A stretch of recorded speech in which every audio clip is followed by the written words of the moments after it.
Hey, Tara Strong here, and you're listening to the Geekcast Radio Network. If these infernal setbacks never end, the revolution begins now. Transformers, golden meets the eye. Transformers, robots in disguise. Autobots wage their battle to destroy the evil forces of the Decepticons.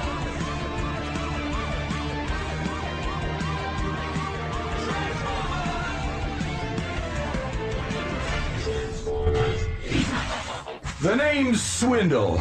I'm what you might call an intergalactic arms dealer. And thanks to you, I now have in my possession the slickest weapon in the galaxy. My name is Optimus Prime, and this episode of Transformation Animation Podcast features Stephen C. Phillips, Mike Blanchard, and Michael Wilson. The universal greeting. Bio-week, Grana-week, Nibong. I got the A&W cream soda. I'm so happy. Hello and welcome to episode 9 of Transformation. Hey. Oh, God. God damn it, you screwed it up. I'm sorry. Creaming all over the soda. Anyway. I'm not wearing all about porn stash today, so. Hello and welcome to episode 9 of Transformation Animation Podcast. I'm one of your hosts, Steve, Joe, and Mike. Joining me is Steve Megatron. Hello. Hello. And Pecan Court Michael. Hello. Hey, how's it going? It's going. So, Steve, what have you been up to in the 2 weeks that this show has been on break because of, my injury and every other friggin' thing that's happened? Dealing with the audition process of the Behind the Voice Actors Actor Voice Out contest. That show needs to be called Voice Wars.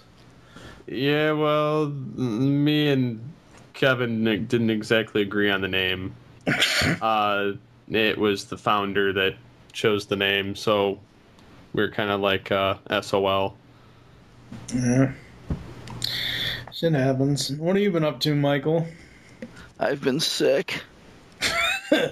So sick. Deadly I think you're just making that up at this point because you were sounding fine 2 minutes ago.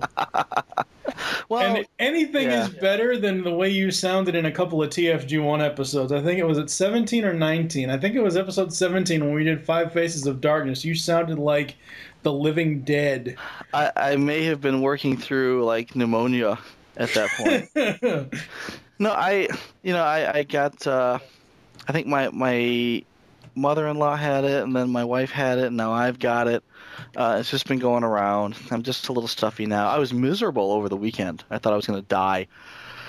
But right now I'm just, like I said, a little stuffy, a little scratchy. I'm recovering would be the term. Yes. Yeah. And in addition to myself watching the episodes for today, I've also been watching free stuff from Shout Factory, which I cannot talk about until later. So we're going to get into some episodes. I gotta admit, you had me going there, Prowl. But then I thought, hey, it's not your style to do something crazy like go after Starscream all by yourself.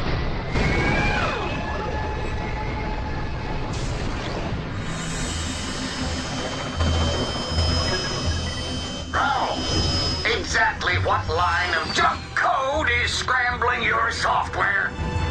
I pinpointed the Allspark signal. It's coming from the wreck of the Decepticon warship. This confirms my theory. Starscream must be here. That's no reason to go after him on your own. A protoform would know better. Turn that shuttle around now. With all due respect, this is an ideal reconnaissance mission for a single stealthy Autobot. You misunderstand me. That wasn't a request. What's going on with you, Prowl? This isn't like you. I've seen it before. A bot gets a new modification, and suddenly he thinks sludge don't stick to his tailpipe. Rat, can't hear you. There must be interference in the signal. Call you. Personally, I've always found Bumblebee's fake static to be a lot more convincing. That's what they call a boob tube. Oh, that's what I wanted to do. I wanted to pull out Prowl in his samurai armor for this episode, so he could sit on my desk. Is he cross-legged or wide open? First up today is a fistful of Energon. Prowl goes off on his own to capture the fugitive Starscream. After the latter escapes from the Elite Guard's custody, deciding the only way to do this is to team up with Lockdown, Prowl gets caught up with Lockdown's upgrades and intentions. I will say the little note that the wiki does have, and obviously the title for the episode is a play off of A Fistful of Dollars. And to further the joke, Lockdown wore a poncho similar to the one that Clint Eastwood wore in the movie, The Man with No Name. That is just ridiculous. What? That he has a poncho. Well, he is a yeah. I hated it. It was like he's a robot. Why does he need clothing? Well, yeah, that's true. It's like, is he going to get cold? Is that a disguise? Yeah. Seriously, it's like, how much fabric would be required to coat a 20-foot tall robot? I don't know. Ask Dark of the Moon Megatron. Yeah. Yeah, exactly. I was also going to say Armada Scavenger. The first time you see him, he's wearing this giant ass poncho, and he's got to be 40 foot tall. Armada doesn't count. I know. It does not exist. Aside from making him look like Clint Eastwood. Yes. There's just no reason for it. I actually really enjoyed Prowl's fake static. I thought that was hilarious. Personally, Right? I've always found Bumblebee's fake static to be a lot more convincing. I thought Prowl's is pretty good. I thought it was funny that he actually tried to pull that off. Yeah. This whole episode is, let's see how un-Prowlish we can make Prowl. Yeah, exactly. I mean, this is so far out of his character scope. I mean, this is just like, what the fuck? Yeah, you give love him an Ratchet. upgrade and he goes crazy. I love Ratchet when he's scolding Prowl about the upgrades and the mods and everything else, and Prowl transforms, and Ratchet's like, "Is that sidecar really necessary?" Does he say that? Yes, that's what Ratchet says. Oh.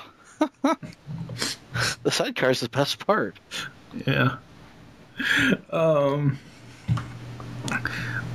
Ramjet and Skywarp clones. Oh my god, the Skywarp clone is so hilarious. No, I didn't think these were like Skywarp. Because one is like fuchsia colored, and one's maroon and gray. They don't have like regular Seeker Jet colors. But they have the homage colors. That's the point. The homage to who? Skywarp and Ramjet. Skywarp is black and purple. Right, and that one was black and purple slightly. He was more grayish than he was black, but he was still purple. Black. That was a fuchsia. He was a fuchsia color. That is not purple. But my point is, they have the personalities that the clones of Starscream will have later, of Skywarp and Ramjet. See, I don't think so. I'm not entirely sure. I want to say one of them was, kind of a scaredy cat Starscream, and one of them was the turncoat Starscream. And that's what the Ramjet and the Skywarp clone, when we see them later, that's their personalities. Okay, I'll have to go back and look it up. But, yeah, these are definitely not colors that we've seen before. I like them. They're okay. I'm not a big fan of I like them almost fuchsia. a lot better than I like Starscream's colors. I don't know. I just never really liked Starscream's colors in this series. Really? I don't know why. It's more so his alt mode that I don't really care for the colors, rather than his robot mode. See, I like the maroon and gray. That's kind of nice. It looks kind of Starscreamish, but at the same time, just off enough to kind of make him look like a Ramjet. Yeah. But Ramjet's more of a maroon and white. Yeah. So it's like, maybe. But yeah, I like the direction they're going in, where Starscream is Starscream, and all the other different color seeker jets are clones of Starscream that have a tiny sliver of his personality granted to them by the Allspark fragment. Yeah. Yay, Prowl learned his lesson, blah, blah, blah. And that was when he handed Ratchet the EMP gen back. Well, I'm glad that I don't. Again, this is what pisses me off about any series like this. It doesn't matter what it is. If you have a character a certain way and then you basically take away all of their character development to get the. I mean, honestly, the upgrades and mods, you could equivalent that to drug use. I mean, seriously. Or steroids, or something exactly. that is inappropriate. You could equivalent it to something that they build a dependence upon. Yeah, to their own detriment. Yeah, exactly. And then at the end, he's like, "Yes, I know better, but it's the only way." Blah blah blah blah. And we got the job done. Don't call me again. Lockdown. Da da da da. Unless you want to be turned in. And Ratchet, here's your EMP gen. I don't need it anymore. Yeah. But still, it's like, why can't you keep one? Like, once you have a character developing on a path, why can't you just keep that character development going instead of having to take stuff away from that character development? I think that this particular episode it leads into another episode later on down the road that we won't get too deep into.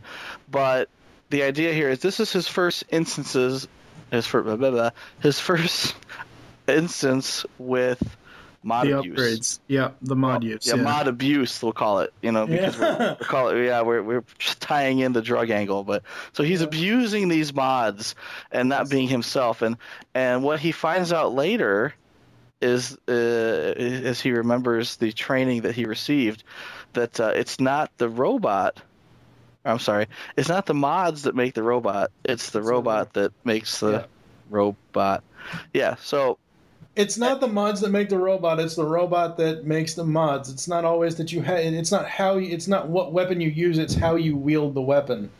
Right, and then as he learns that, at that point, it makes it okay for him to keep the helmet and the shields and the jump jets and the. Well, at the time, and we're getting ahead of ourselves here, but that was specifically his master's. I don't think that wasn't the same helmet as what he had here. I don't. That's the thing is though, they look very, very similar. They do look very similar. I will agree to that. And that when he eventually gets his master's helmet, and we are getting ahead of ourselves, but when he does, he looks the same as he does now. Yeah, true. So it's like this, and my question was, is he wearing the helmet of Yokitron, his master? Yeah. Because I would be surprised that Prowl didn't recognize it and go, "Holy crap! You've got the helmet of Yokitron. I want that. I'm gonna keep this." Yeah. Instead, he just kind of throws it away with his busted shield at the end of the episode. And oddly enough, the whole ensemble shows up again for him to take back from lockdown. Maybe the G1 Junkions repaired it. Exactly. They smear that cleaner on it. Like, oh, look, it's shining now. Yeah. And then my final note was, of course, and Steve will probably do it better as that character, but begun this Clone War has. Because at the end of the episode, they show all the Starscream and all his many clones up on the moon. Yes. Do it, Steve. Do it. Begun the Clone Wars has. What do you got for this one, Steve? Well, I like the decked out Prowl. I'd have to say I like that a lot better than his standard look. Yeah. And it's funny that all of that fits into a sidecar. Yeah, I know. It's just so odd. It's like Prime's trailer combining with Prime, and yet there's not that much there in that sidecar. But it covers every square inch of him. I'm surprised the sidecar or the armor doesn't just... I don't know. Huh.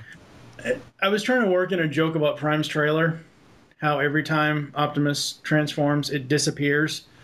Of course, unfortunately, you can't use that with Prowl because it's actual armor that goes on his body. You would think it would turn him into like a 4-wheeler. That would be awesome, actually. Instead of that sidecar that looks lame as hell. Turn him into a freaking 4-wheeler. Just run everything over. I think the sidecar looks cool. Here, let me throw my sidecar at you. I hate to go this route, and Let's I know. put sorry in my sidekick bar. Come on, Robin. That's. Oh wait, wrong franchise.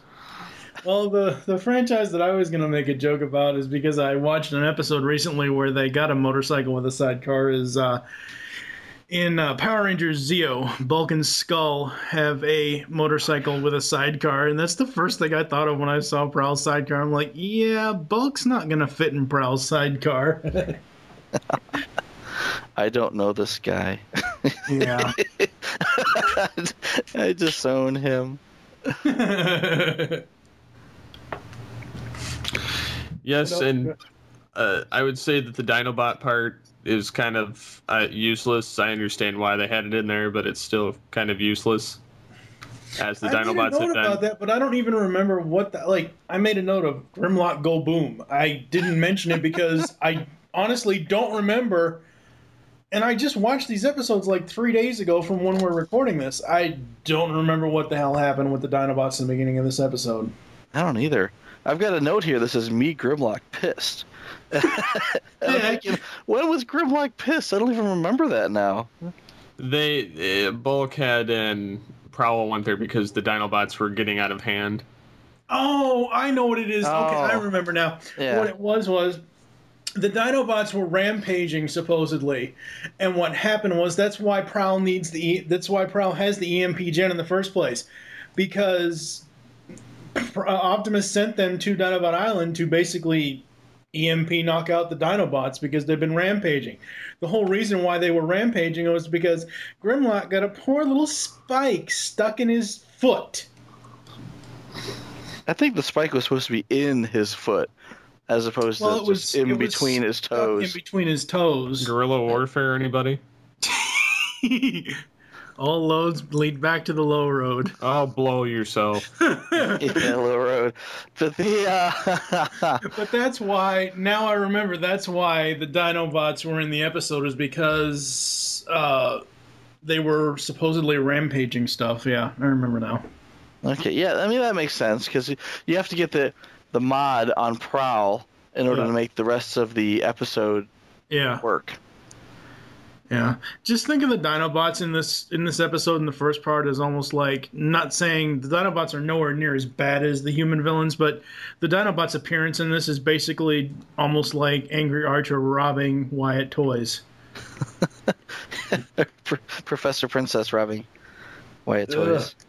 No, she would just blow it up. That's right. Yeah. Them yucky, violent toys. They all must be destroyed.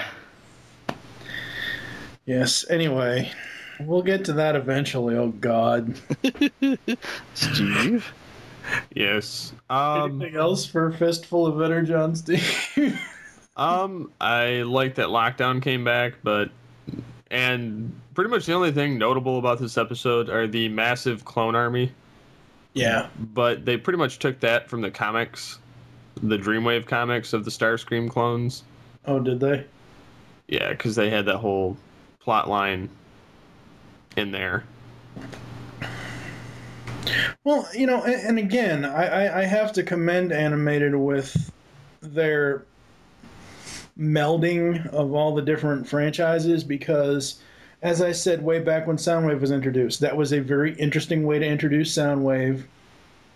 The whole clone thing now, as we'll see later, is a very interesting way to introduce the rest of the Seekers instead of just having them show up as their actual characters, but just doing their personalities the way that they have done them in this series. I really like how they were introduced. I mean, it's not like, oh, hey, here's this character, and this character. They were hiding on Cybertron, and now they're here on Earth. So I like the whole clone thing. I think it's a very interesting plot point. Yeah. I agree. Yep. What do you got, Michael? I like that Starscream is too valuable to the plot to keep locked up on Omega Sentinel. Yeah. So so it's like, wasn't he just captured? And oh, there he goes. He's like, see ya, suckers. Starscream out. And he flies away through space. I like the mention of the 5 banners roller coaster kingdom. Yeah. That's how they conveniently got rid of Sari and Bumblebee for this episode. Yep. And it makes me wonder if Tara Strong and Bumper Robinson actually had vacation this week, because they don't show up at all. In this episode, you mean? Right, in this episode. I don't think their voices were used at all in this episode. Because normally, if you don't hear Sari talk very much, you're still going to hear Tara. She's still either in the background or she's the computer. Yeah. Exactly. She's somewhere. But not in this one. But they covered all their amusement park bases there. They've got, the Six Flags, they've got the United Kingdom, they've got what was the other one? That was the third one. It's like King's Crossing or something. King's Island. Island, yeah. So I thought that was funny. I'm like, the writers are sitting in a room for like 5 hours thinking, what can we call this amusement park? Let's brainstorm this for a while. We're all getting paid. Yep. Prowl discovers the value of bonus upgrades. He starts off with the EMP generator. Yeah. And he just gets a chip on his shoulder or something. And I like the way that Ratchet describes it. He says, he gets a couple mods, and suddenly he thinks that sludge don't stick to his tailpipe. That had me completely rolling. Because it's like, I can translate that. I know what you're talking about. It's like, okay, Prowl gets some upgrades, and now he doesn't need toilet paper. And I'm giggling like he doesn't need air freshener because his shit don't stink. Exactly.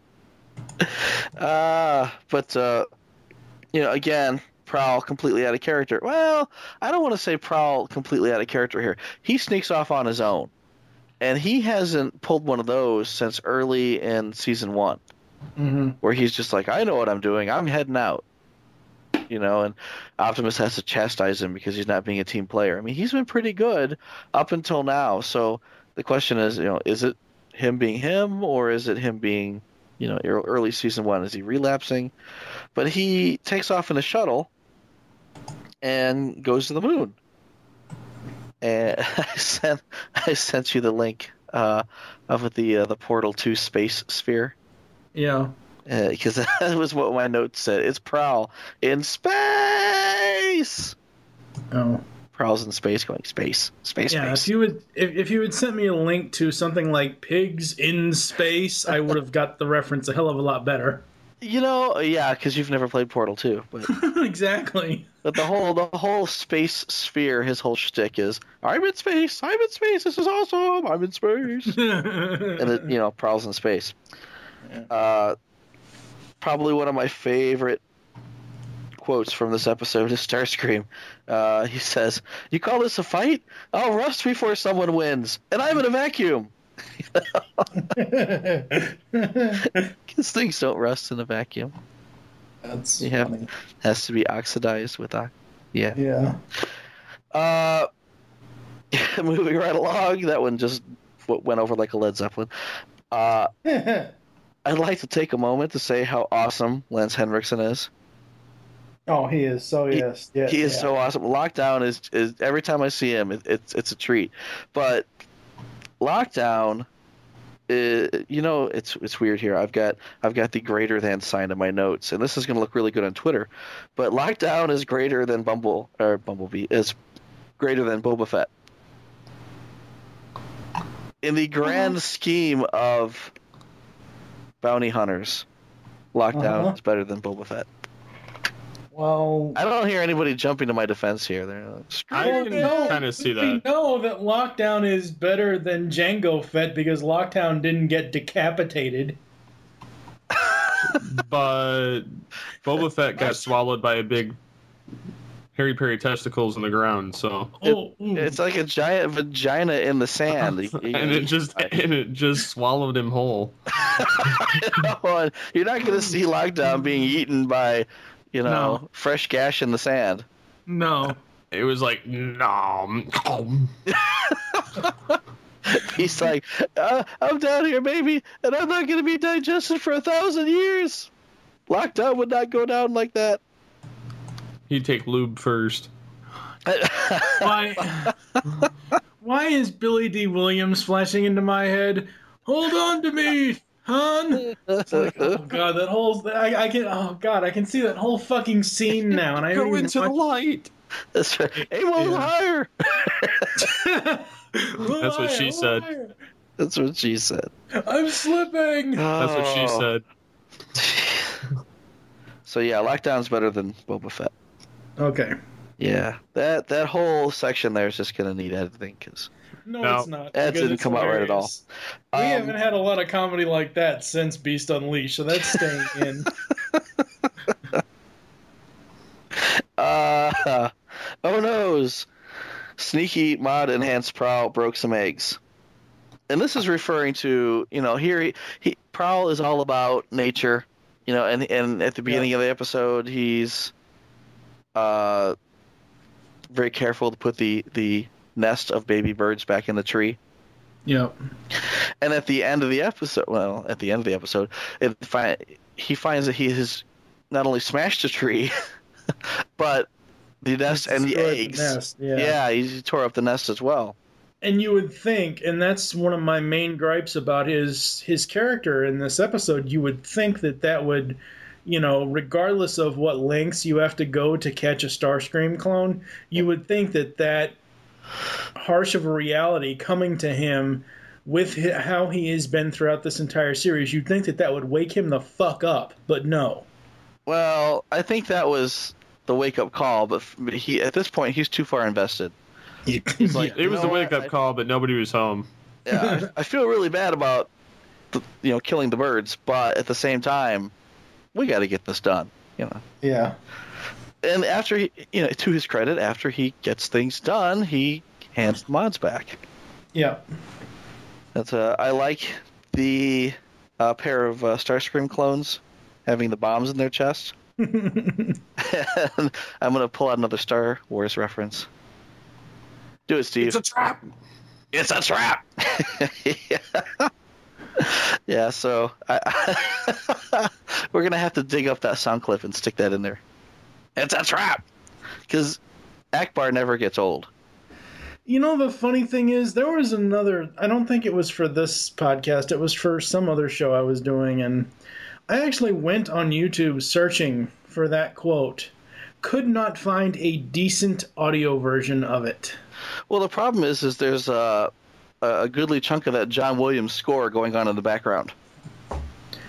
And no, what I'm saying is like either it's somebody recording it off their TV through a video camera. Like it isn't a direct transfer to YouTube. It isn't like, somebody put it through video processing beforehand. It's every one that I found was just a completely shitty sounding video. Well, they've got it out on Blu-ray now, so we can get that, dig it up. Oh, yeah.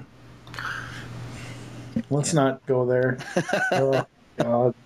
Blu-ray. Yeah. So the Starscream clones are deliberately blown up, so we won't be seeing those aspects of Starscream's emotions again. Oh, yes, we will. Or will we? Yeah. Not sure. But the whole resolution to that is, basically strapping rockets to them and sending them out into the sky to blow up harmlessly over the city. Hasn't that been done like 3 times already? Yeah, pretty much. That seems to be the go-to. Well, aside from using Sari's key to fix everything, that seems to be the go-to solution. The only other time I can remember off the top of my head is when Bumblebee used his boosters and he was then skyrocketing to the Earth and turned into a repaint of Cliffjumper. But I know it's been used a couple other times besides that one time. Well, there's that. There was Home is Where the Spark Is, where the oil cans are going to explode. Yeah. And I don't think they used a rocket. I think that was Ratchet. That was the Bumblebee episode. Was it? Yep. No, Nanosec was the Bumblebee episode. Oh, that's okay. Yeah. Yeah, Home is Where the Spark is I think Ratchet used his electromagnetizer thing. Oh, that's right. Yeah. Throw them up high enough. Yeah. Either that or Bulkhead threw them. I don't remember. I don't remember. Yeah, they've done it a couple of times. Yep. So anyway, space. Anything else for this one? Space. Anything else that's relevant to this episode for this one? I don't deal in relevancy. Okay. So are we done with a fistful of Energon? I think we are, yeah.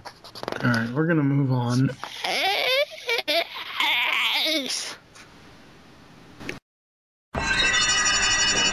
Call me Slow-Mo. Whether you know it or not, you've already seen what I'm capable of. This timepiece of mine can slow down anything electromechanical. You name it. Alarm systems, police cars, Autobots. So it was you who got those creeps off our tails? Let me see that timepiece. Sure, take a long, slow look. Pretty nifty, eh? In case you were wondering, this is what reversed the aging process on your turbo suit. Freshened you up, put back that youthful pep in your step. You did that? For me? I'm a big fan of your work. All of your work. That's why I gathered you together, routed you up, roped you into the big grand opening. I used to have a dead-end job right here in this factory. 8 hours a day, sticking quartz crystals into clocks. And one day I came across this strange crystal. Knew right away I had something special, something unique, something that would pay off big time. Big time. Good one. Oh, you're quick. I like that. But let's be honest, I'm an amateur, not like the rest of you. That's why I helped you get away from those Autobots and invited you here. I figured we could work together as a crime syndicate. A most intriguing proposition. A veritable band of not-so-merry men and ladies. We're gonna need a cool name. How about the Fast and the Villainous? Crime time. The League of Extraordinary Criminals. Well, I'm not a criminal. I just want to stop all those naughty, violent toys and games. And who are the ones always stopping you? The Autobots, that's who. You know what they say, kid. The enemy of my enemy is my friend. Yucky robots. We'll destroy them all. Up next is SUV, Society of Ultimate Villainy. Under the orders of a mysterious benefactor, Angry Archer, Nanosec, Professor Princess, oh god, and a new villain, woman called Slow-Mo, band together to defeat the Autobots. The Autobots soon discover that the SUV's mysterious benefactor is the Decepticon arms dealer, Swindle. He promises to reward the villains handsomely if they gain some technical devices for him. Then he is using these devices to create the weapon which can make any machine motionless, including the Autobots. Nanosec, Professor Princess can go die in a fire. Twice. Yes. Even I got a little sick of Professor Princess this time around. Thank God. About fucking time you came to your fucking senses. Well, you know, last time she showed up, she had maybe one line, and now she's got like 20. And it occurs to me that she has this horrible lisp. It's just like, oh my God, I can't stand listening to her speak. It's horrible. And she won't shut up. Came around to the hatred of Professor Princess. Well, not full-on hatred. I mean, how much can you hate someone who rides around on a flying unicorn named Powdered Sugar? That's just an awesome concept right there. Easily. That's like a villain. That's like a villain you'd see in Ren and Stimpy. Oh, Powdered Toast Man. Which makes it that much more awesome. Oh my God! Mysterious slowdown powers activate. Because at the time we don't know what it is that is making Bumblebee slow down. Yeah. And then next on the list, Bumblebee does not have the touch. I'm sorry, he doesn't. He might have that one special touch. Come here, little boys and girls. Wouldn't know. Yeah. Good Lord. Ride the little pony. Ride the unicorn, boys and girls. The two human villains I'm coming around to so far, Angry Archer and the new one in this one. I don't know. I just really love Angry Archer, and Slow-Mo, she's a pretty cool villainess, I think. And Slow-Mo is voiced by Tara Strong. Yeah, does Tara... face. Does she get 3 voices this episode? I think so. I'm not sure. Well, you know she's doing slow-mo. You know she's doing sorry. And at least once there was the computer sound, or the computer talking. And I'm pretty sure that was her too. I'm not exactly sure. Yeah, I thought it was weird that she did 3. I mean, considering last week she had the week off. Well, maybe they wanted to put her back to work. Cracking the whip. You're talking 5 times. I mean, that's right. You get 5 voices now. What kind of voice does Slow-Mo have? Is that... She's a fast talker. It's kind of... It's not like Blur. John Machida, is it? It's like 1930s gangster. Yeah, it's more of a 1930s gangster type of voice. The other thing that I kind of equate it to is almost auctioneer talk, but without the the numbers. But she's talking that fast that it reminds me of an auctioneer. Oh no, auctioneers are faster. I'm not saying that she's as fast as them. I'm saying just the way that she's talking, the way that she's fast talking in this episode, reminds me of how an auctioneer would start out. Well, maybe, okay. I'm kind of on board with you there. But I think some of the euphemisms that she uses are very, 1930s gangster. But I don't know enough about 1930s gangsters to really say. It's like the one Looney Tunes character who's always like, yeah, see? Oh, God. Shitting. Yeah. No, I know exactly who he's talking about. I'm trying to... He's the gangster guy. I know I'm trying to remember his damn name because there's No, but that's my only reference to 1930s gangster that I have. Right, yeah, and I'm trying to remember what his name is. I know his side character name. His sidekick is Muggsy. I just think that they call him Boss or something like that. I don't remember. I honestly do not remember. So yeah, see, yeah. So there's that. I just couldn't quite place it. I didn't know if there was a movie character. Yeah, it's again, I'm just really negligible on my 1920s, 1930s gangster knowledge. Despite the fact that I live in Chicago, I don't know much about 1920s Chicago gangsters. What the hell's wrong with you? I'm not very bright. Yeah, see? You said it, not us. I admit it. I'm not very bright. So anyway, best updating of a voice ever. Fred Willard as Swindle. That is awesome. I'm sorry, judicious use of mute going on there. You dumbass. I may have just completely vomited on on air and just hit the button and now I'm muted. But what I did say while I was on mute is that Fred Willard is awesome and that I very much enjoyed his performance. Yes, very, very awesome. And I love the way that I love the way he portrayed Swindle, because at times Swindle can just be really low and really smooth, and at other times he can be like really high and up here, and oh my god, I'm gonna blow you away with my giant fucking gun. But I love that smoothness to him, because he's like, push the red button. Yeah. And it's really slow and really deliberate, and it's so awesome. I like his salesman mode. Yeah. Are you seeing this? Are you loving this? I could spring a leak. I'm so excited. And I'm just like, this guy's awesome. Yeah. I want to hear him talk every day. Well, it just seems like every time we get a new guest voice, we get Weird Al or we get Lance Henriksen. It's just, I just want to hear him talk all the time. I want them all in an episode, every episode. Yeah. Oh, God. She dismantled Angry Archer's arrows because the only explosions that she likes are ones with beautiful fucking rainbows. How can people not fucking hate this bitch? Did you not catch on to what's going on here?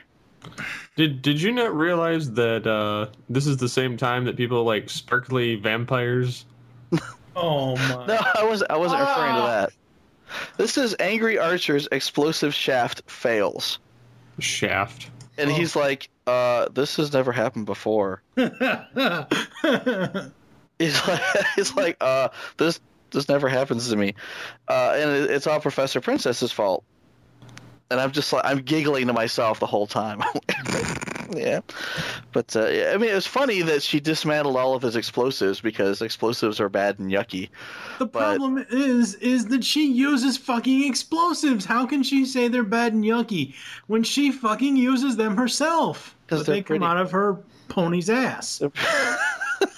But the primary question, the primary question you're not asking yourself is, why did they make this episode? Well, I don't get. Overall, I like the episode. I don't like that Professor Princess is here, but I like the episode in general. It's not a bad episode. Especially with certain Beast Wars references. Nice people, the Vok. You should really check them out when you're near Nexus Zero. They're so nice. They only tried to blow up the planet twice. Yeah. If we're saying in context, or yes. I found I know this is really, really bad, but when Sari is trying to move Bumblebee by herself, it reminds me of Daniel rubbing his face into Optimus Prime's dead cold hand in G1. I thought you were going to say something else. Rubbing his face in his cold dead. Yeah, that never happened. To our knowledge, to the best of our knowledge, nothing like that ever went down in G1. Yeah. But we're getting in that cold, dark place now. So to brighten things up again. Team Bumble villain, holy hell! Are you kidding me? I kind of liked how that went down. You know, you may not like the human villains, but they really came through for Bumblebee when he needed help. Sort of. And then, of course, the Triple Cross. The Triple Cross, yeah. Yeah. And my final note was stripped and sold for parts. Oh, poor Swindle. Oh. He doesn't actually get stripped and sold for parts, though. No, he doesn't. That's what Fanzone says. Yeah, they just stick him in a parking impound and assume that no one's going to come rescue him. Well, see, what they really want to do is parade around in him and say, yeah, I'm riding the Decepticon. No. Anyways, this is what my acronym for SUV stands for. Uh-oh. Society of Useless Villains. They're not useless. I mean, they went on a crime spree. They're useless. That's better than a lot of villains can really say. I'm sorry, but Angry Archer is right. Why would you steal a giant TV when you have to carry it down the street? Regardless, and this is exactly why I like Angry Archer out of all the human villains. Like, when I first saw Angry Archer, I'll admit I hated him because I was thinking, what the hell? Why is this guy here? But as they introduce the other human villains, Angry Archer and Slow-Mo are the best ones out of all of them. The only good ones out of all of them. Because seriously, Nanosec is so fucking dumb. You're going to carry... I mean, that's kind of like, Michael Wilson carrying a 60-inch TV home from fucking Sears. It's bigger than 60. And not driving. Well, I had mine delivered. What are you talking about? I know, but that's what I'm saying. Like, if you went to Sears and you didn't get the delivery and you said, oh, well, my car broke down. I'm going to walk home with this 60-inch TV in my hands. You would, it's like, oh, God, Nanosec, you were so fucking dumb. Nanosec has it on his back. Oh, and Angry Archer says it's a little girthy. It's girthy. Yeah. Okay. What else you got for this one, Steve? I don't actually like this episode. Okay. In other than the Vok reference, but I find this degrading to the show. Really? Yes. This is the reason why I could see somebody hating animated. Are these stupid ass human villains? Oh, come on. No. I like him. Well, he's entitled to his opinion. It gets better in the next episode, but this episode does not have that issue of this episode has such garbage villains and such a throwaway plot. It's just I would rather watch a freaking reality show than this episode again. Wow. The only, if you're gonna be like that and not like it, that's fine. That's your opinion. That's all well and good. I will say, for someone who may not like this episode like you don't, you have to agree though a little bit that Swindle is pretty much the only saving grace here. Because Swindle's awesome with this series. Yeah. Come on, Steve. You got to at least give us that. No. Are you serious? I never liked Swindle anyway. He's just a cheap plot device as bad as the Key. Oh. Wow. Welcome to Geekcast Tower. Stephen C. Phillips is a boogerhead. Okay. Anything else for this one, or are you done, Steve? I'm done. Damn. All right, so, Michael? It's like, I don't know where to fucking go from here. How do I follow that? I don't know. As Steve stomps angrily from the room, I hate this shit. I liked this episode. I might be the only one. Well, I liked it, but I just don't like some of the, the human villain stuff, but I liked it overall. Yeah, well, I'll jump right out and say that the thing about the human villains here, you may like some of them individually, you may not like some of them individually, but similar to Blitzwing's personalities, the best part of their society, the Society of Ultimate Villainy, is the banter between them. Nanosec and Angry Archer just don't get along. They're always sniping at each other. Mm-hmm. You put Angry Archer and Professor Princess together, and they're not happy with each other either. And yet you've got this budding romance going between Nanosec and Slow-Mo, which is it's funny because he's like, I like a girl that takes it slow, and she's like, I like a guy who moves fast. And I'm thinking they're gonna have very ugly children because they rushed the process. Oh. Yeah. Oh, yeah. And Angry Archer says, "This has never happened before. I can't explain this." Yeah. So, but that's the funny part is you get them all together, and their exchanges between each other are just it's gold. It's just really, really good stuff. Yeah. And then you tie in Swindle, which is funny because when the SUV meets Swindle, you basically have this disembodied voice in the car. Yeah. Which is a Humvee, not an SUV. But regardless. So to me, it's very Charlie's Angels. Swindle's like, "Hello, Angels." Now I'll go, "Hi, Charlie." Yeah, that so doesn't translate for me. Sorry. Maybe if you made like a Team Knight Rider reference, because that show is horrible as well, but I mean, it's the same thing. It's like, hey, we had this technology 10 years ago. Let's replicate it into 5 separate vehicles, one of them which actually was an SUV, even though Swindle is a Humvee, I get that. Yeah. But it's like, whatever. So you just lost me. So, okay, vice versa. But the banter between Swindle and SUV, Swindle's like, "What's the term? Buttload of cash?" Yeah. Slow-Mo's like, "How big a butt we talking here?" Big butt. It's a big butt. Shake that nasty butt. Shake that ass. Oh. That's right. If you want to make a cake, you got. Oh God! No.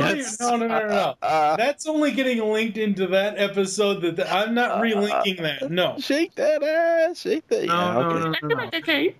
What else? What else for SUV? Oh, all right. Hold on. I gotta get my head on straight here. Let me. That's what she said. All right. I'm gonna back up to the beginning when Bumblebee's getting zapped by the slow ray. Yeah. And my first thought, you see this laser come out of nowhere and hit Bumblebee, and he immediately stops dead in his tracks and turns gray. Yeah. What does that tell you? He died. He's dead. He's dead. I'm thinking, Bumblebee died. He can't die, but it looked to me like he was dead. But then he gets back up and says, "I'm okay. I feel happy. I think I'll go for a walk now." At any rate, he's back to being an arrogant prick. Yeah, he was. I mean, he just I haven't learned any lessons so far. I'm just I'm the best there is, and watch me now. I'm not going to listen to anybody.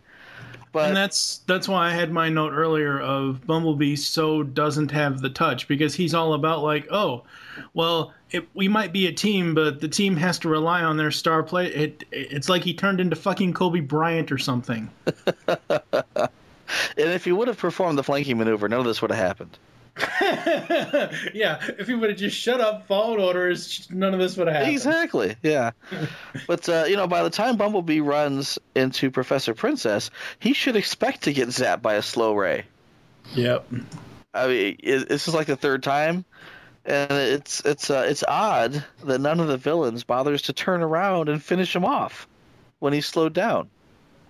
I mean, Angry Archer's making his getaway, but I want to say by the time Professor Princess sees him get zapped, she's not running away. She just kind of looks over and goes, look at that. That's kind of funny.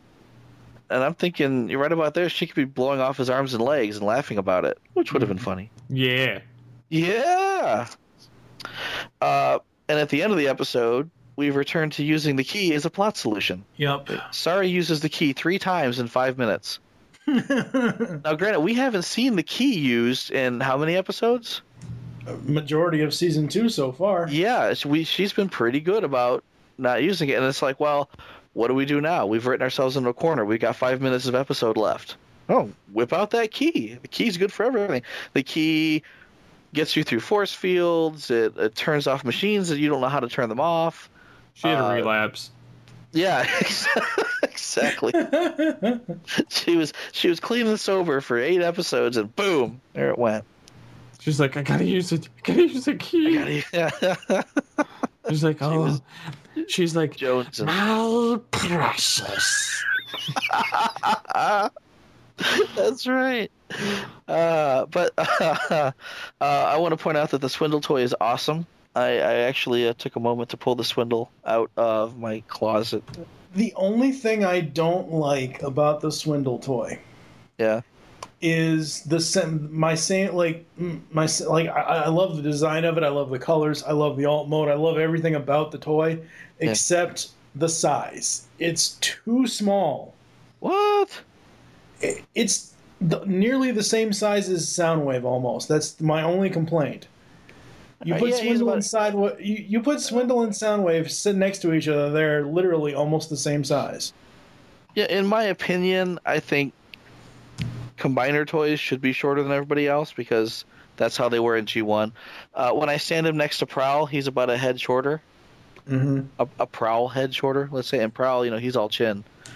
But the toy itself, I mean, he's got the shield generators that pop up behind his shoulders. He's got the big ass cannon on the arm. He's got the Gatling gun that comes out of his chest. He's I mean, all the weapons he shows up with in the cartoon, he's got. Right. He's just a great looking toy. He's got. It is a great looking toy. I'm not green turtleneck. discounting that. I'm just saying I think it's way too small. The deluxe Swindle, like if that was a Voyager Swindle, I would have loved it. If it was Voyager size, that's my complaint here. Is that the deluxe Swindle? Because I'm looking at it now on the wiki.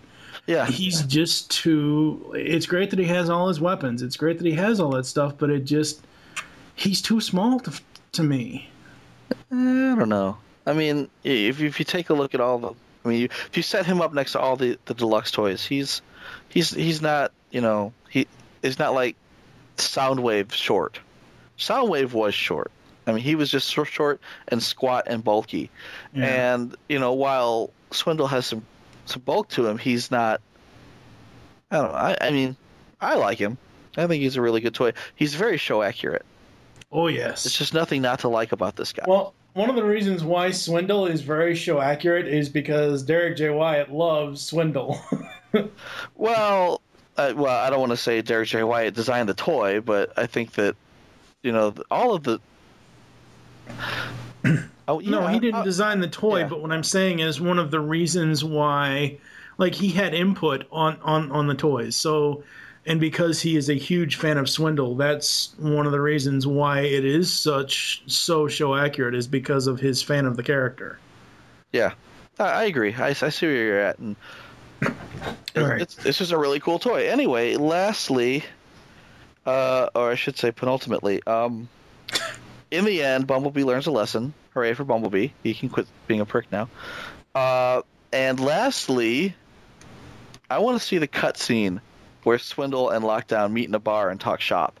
They're out there in Nexus 1 or wherever. And, hey, how's it going? You basically got Lance Henriksen and Fred Willard. I want to say Frank Willard, but it's Fred Willard, just hanging out in a bar, watching the strippers and talking shop, like, hey, what do you got in weapons that I could buy it's something sell? I forgot to mention. I love the scene when he contacts Megatron, and he's like, a certain bounty hunter gave me your number. I'm, my scruples refuse to allow me to reveal his identity. And Megatron's like, Swindle, you don't have any scruples. You'd sell your own motherboard to the highest bidder.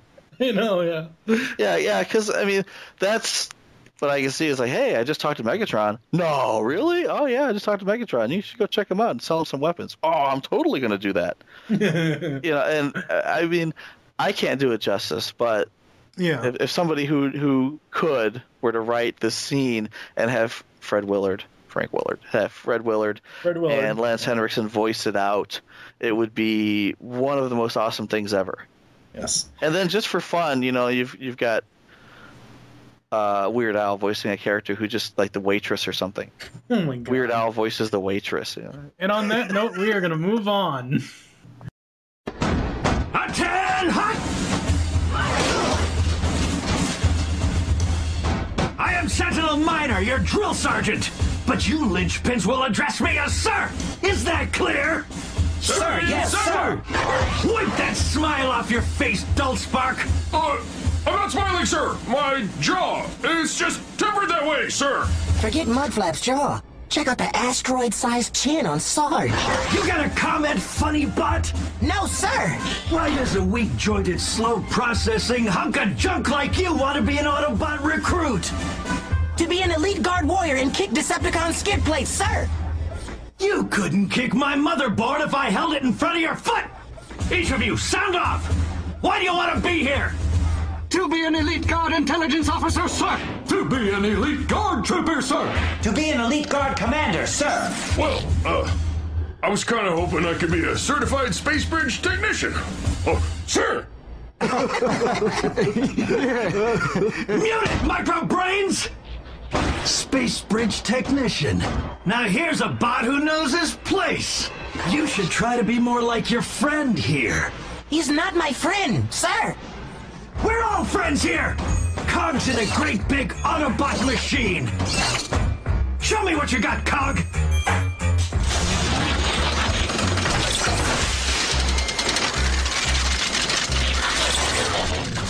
Not bad.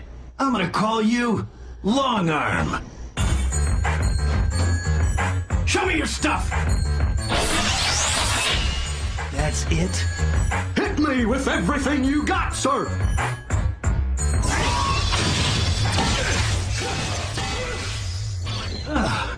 Well, nice plating, Ironhide.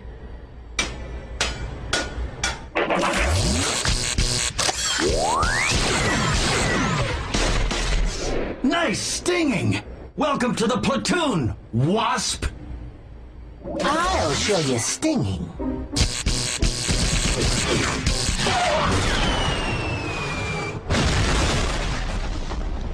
You are nothing but a bumbler. From now on, your name is Bumblebee. Bumblebee? You got a problem with that, cadet? Sir? No, sir. Oh, sorry, Sarge, sir. And you! You're all bulk and no brains. You're Bulkhead. Now drop and give me 20. All of you. Up next is Auto Boot Camp. After a mysterious convict escapes Autobot custody, Ultra Magnus contacts the Earth-bound Autobots so they can identify him in case he shows up on Earth. Bumblebee recognizes the convict as Wasp, a bot he ran into back when he was in boot camp and whom he put away in jail in the first place as a traitor. Bumblebee and Bulkhead then go on, as Bulkhead puts it, a wild grease chase to find Megatron's base and nail Wasp at the same time after intercepting a message between Megatron and the mysterious quote-unquote double agent on Cybertron, who is revealed to be the Decepticon Shockwave posing as an Autobot named Longarm, who helped Bumblebee frame Wasp. Oh, you just gave away the ending. I know. That's the whole point here. But it's not really a spoiler, seeing as how they give it away themselves in the episode. At the end, yeah. How does the time shift here? Because if we're in the animated timeline and this isn't the beginning of this episode isn't a flashback and it is currently happening, why does Sentinel have a Cybertronian mode that looks so much more awesome than the fucking snowplow that he was on Earth? No, this is happening prior. No, I thought that the breakout was happening currently in the animated timeline. The breakout happens, Ultra Magnet, it might have been 2 or 3 days since the breakout, but what I'm saying is Sentinel has already been to Earth. Oh, okay, right. Sentinel's already been to Earth, right. And during the breakout scene, they show him having a completely different mode, which I like that alt mode a hell of a lot better than the fucking snowplow. Okay, then I didn't see that part. Maybe I'll have to... Yeah, I'm gonna have to go back and see. Maybe they were just using that model for him. And I'm talking like in CGI terms, and it's all animated. But maybe they were using that same model in the beginning because it was what they were going to use for him at the end or in the flashback scenes. Maybe that could be it. I'm gonna have to go back and see what he looks like then, because I didn't even notice. Yeah, I'll go back and I'll screen cap it for you. Yeah. I love seeing the flashbacks. I think they're really cool with the whole boot camp thing. I thought that was hilarious.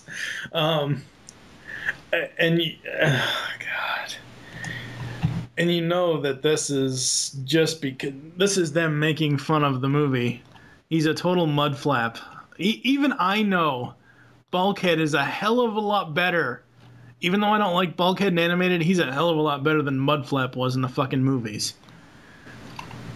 Oh yeah. Did we lose you, Michael? Yes, you did. Which Mudflap are we talking about?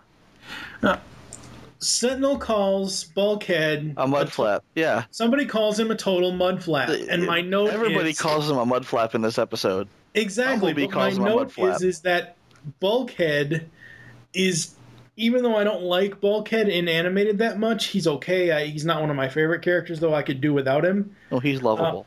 Yeah. He's a hell of a lot better than the actual mudflap that we got in the movies. Okay.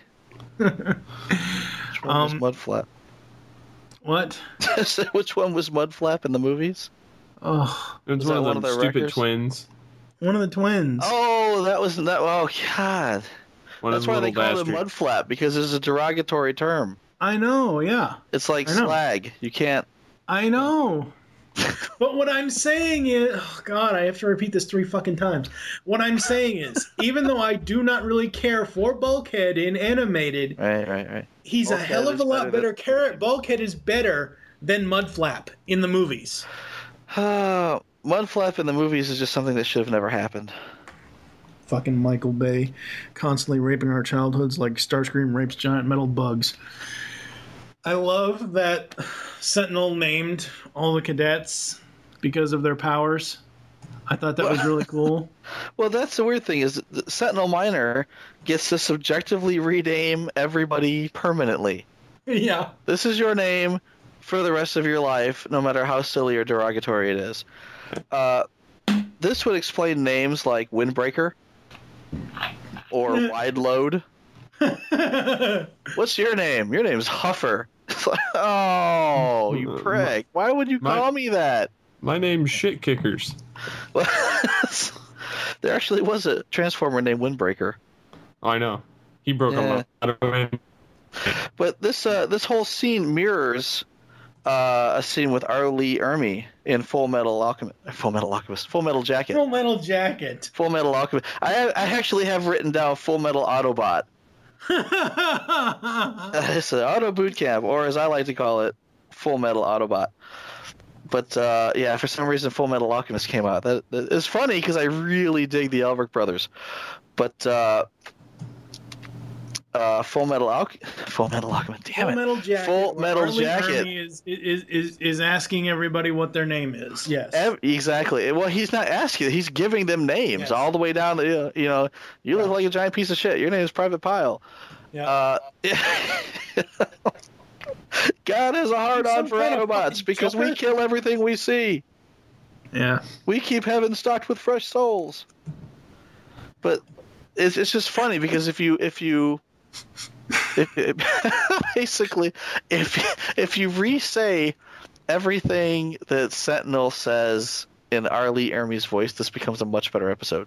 I think that should have been Sentinel.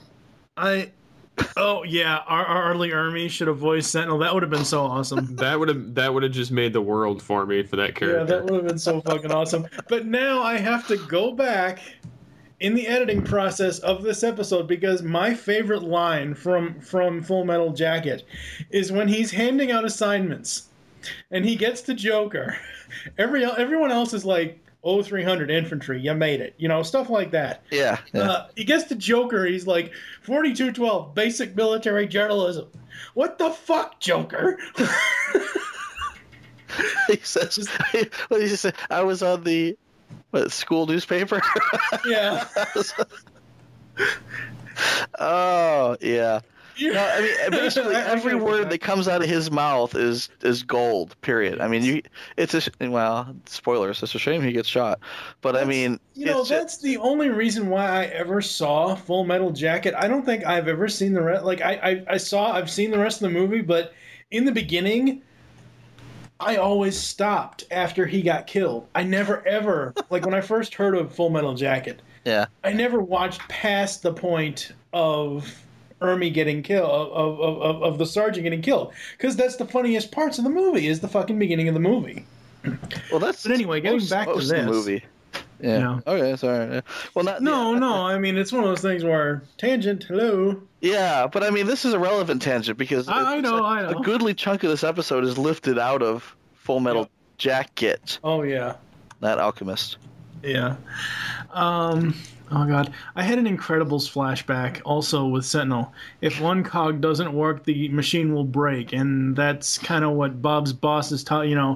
We're all cogs in a great big machine, Bob. If one of the cogs doesn't work, they all don't work. The Incredibles, love that movie. You want to send Sentinel through an office park or Cubeville, Cube Hell? Yeah. Oh, Spybot. Like, it's so not obvious by the big red fucking dot in the middle of Longarm's forehead. I swear to God, it's like, it's like Longarm is a male version of an Indian bride or something. I was going to say that, yeah. I mean, seriously. You don't know. I mean... There's a giant red dot on his forehead. What is it, like, ding, coffee's done? I don't know. Ding, coffee done. Ding, coffee done. I work on Cybertron, being favorite spy, but I wear a paper hat. They really captured the whole hazing and boot camp thing, I think. It's pretty bad when they, cut off your legs and stuff you in a locker. Yeah. These are the type of incidents that make you go all Private Pile. Yeah, exactly. Yeah, yes, they are live ammo. Full Metal Jacket. Yep. But I did dream big, Bumblebee. I dreamed of being your friend. So fucking corny. Bumble Bulkhead bromance. Oh my god, I wanted to shoot myself. You didn't cry? I wanted to fucking shoot myself. You wanted to be his roommate. I No, love you, not at all. man. I love you, man. No, what kills me though is you're not getting my oil. no. They have this whole love fest going on. Where I love you, man, and that's the way I feel about you, man. And they're 10 feet from the Decepticon hideout. I know it. How do they miss this? I know it. And they drive right fucking past it almost. They couldn't see the giant Decepticon logo on the front doors because through the giant hearts they were making for each other. Oh my god, yeah. The bubble hearts. That bloop. It didn't And really then, of happen. course, Just saying. at the very end, my loyal servant Shockwave, and we see Longarm transform into Shockwave. My only complaint, and this will actually come up later because it actually gets rectified, thank God. My only complaint is, wait, why is Shockwave gray? What the fuck? And later on they have. And then later on it corrects itself. I was just gonna say something that I know you'll appreciate here. It's it's like Longarm. Longarm is the traitor, and then he puts on a hat. Longarm Shockwave. Agent Shockwave. Eat shit, Shockwave. Steve doesn't watch Phineas and Ferb, so. I don't like that show because I think it's stupid. No, it should have been Agent. No, he needs to have two hats, Michael. Agent L, Agent S. Agent L, Agent S. It was just funny because it's like they kind of look the same, except he puts a hat on. Well, Shockwave is slightly taller. Yeah, I suppose.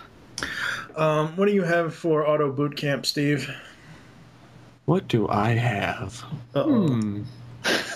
I didn't actually watch this episode, and shut your face. I loved the fact that Ironhide's actually in this, even though he's kind of useless. I like the gimmick they gave to him though. What can you do? And then he just turns into this giant iron thing, and they're like, okay, Ironhide. I like that, and then I like how they disguise Shockwave into Longarm Prime. That was kind of a clever dig back at the G1 counterbots. Yeah.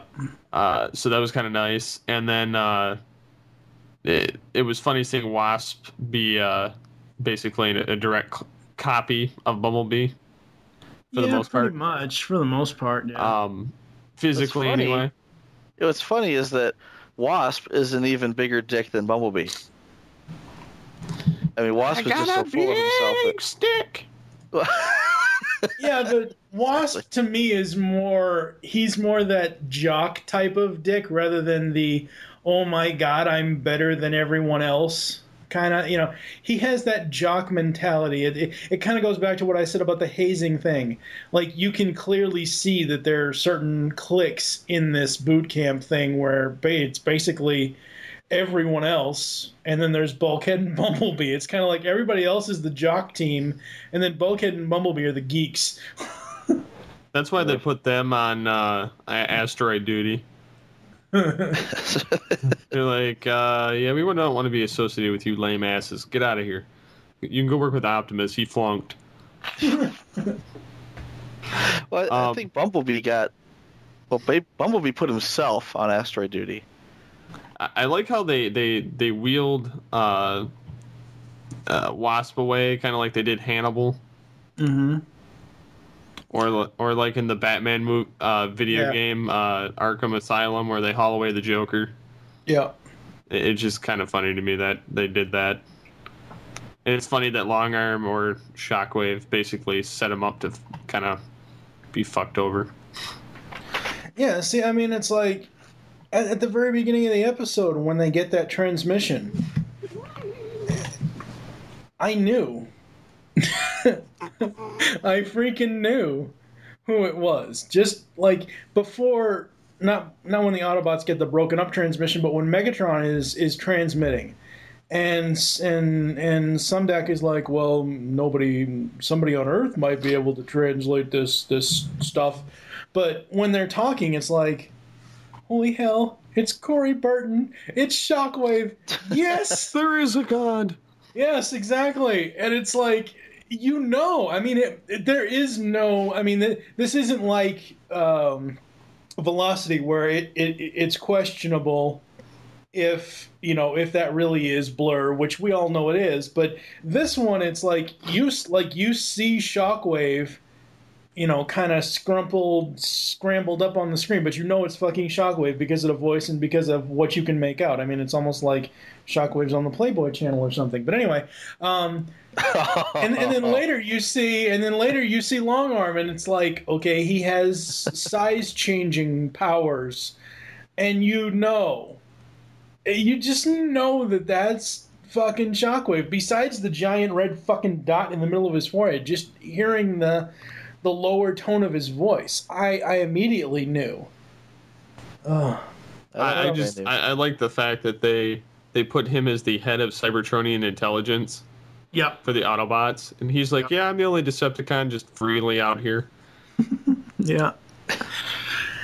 Well, and again, it goes to show that Transformers Animated Megatron is a much, much better planner than G1 Megatron.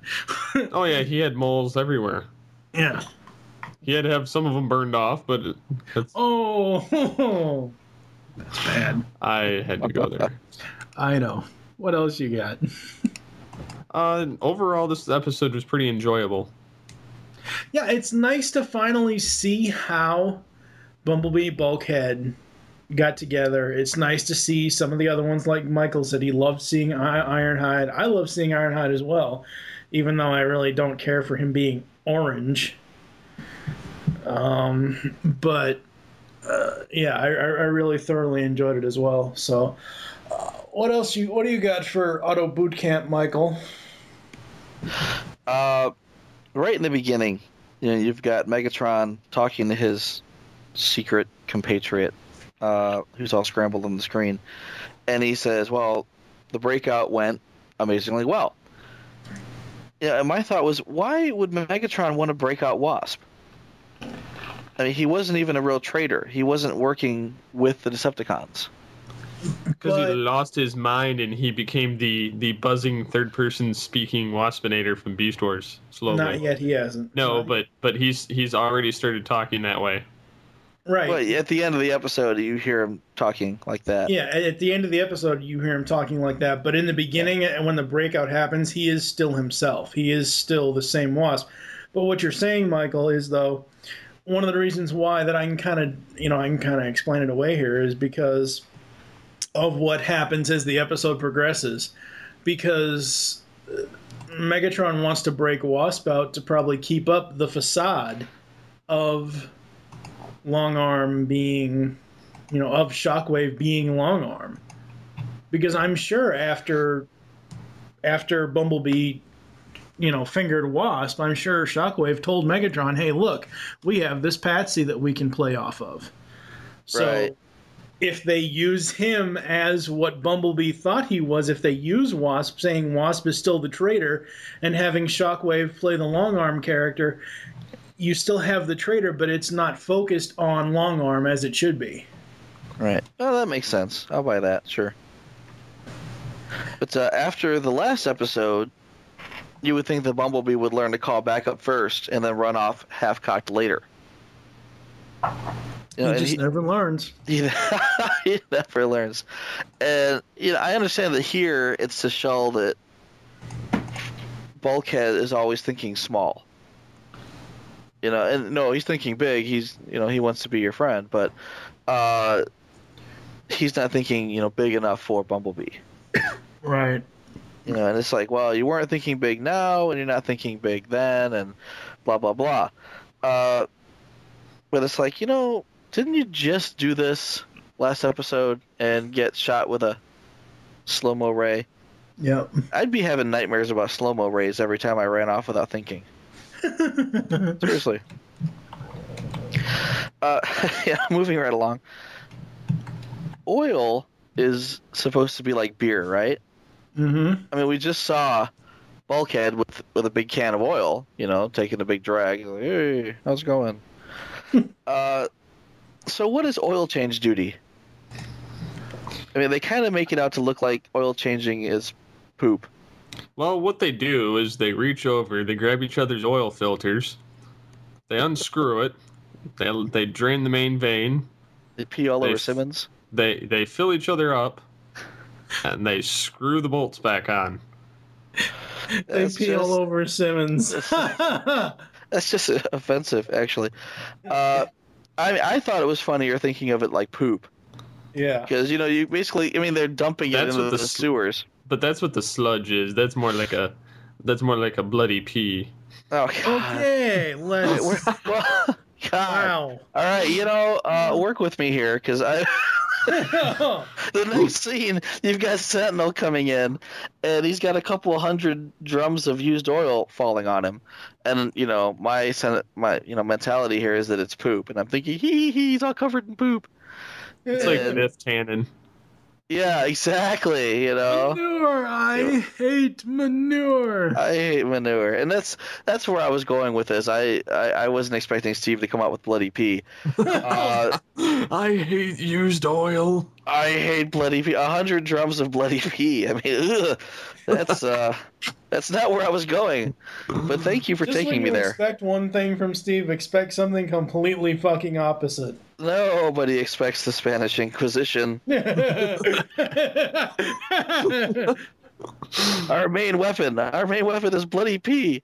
Wait, our second main weapon. Our two main weapons are bloody pee and Bumblebee fails to trap the spybot several times and manages to somehow screw Sentinel every time. I love my favorite one was the microphone. Where's that echo coming from? Where's that echo coming from? Ultra Magnus is such a giant tool. Wait a minute. Where's that echo coming from? What is that? It makes you wonder how he got to be Sentinel Prime after that little slip up. A lot of kissing ass. Yep.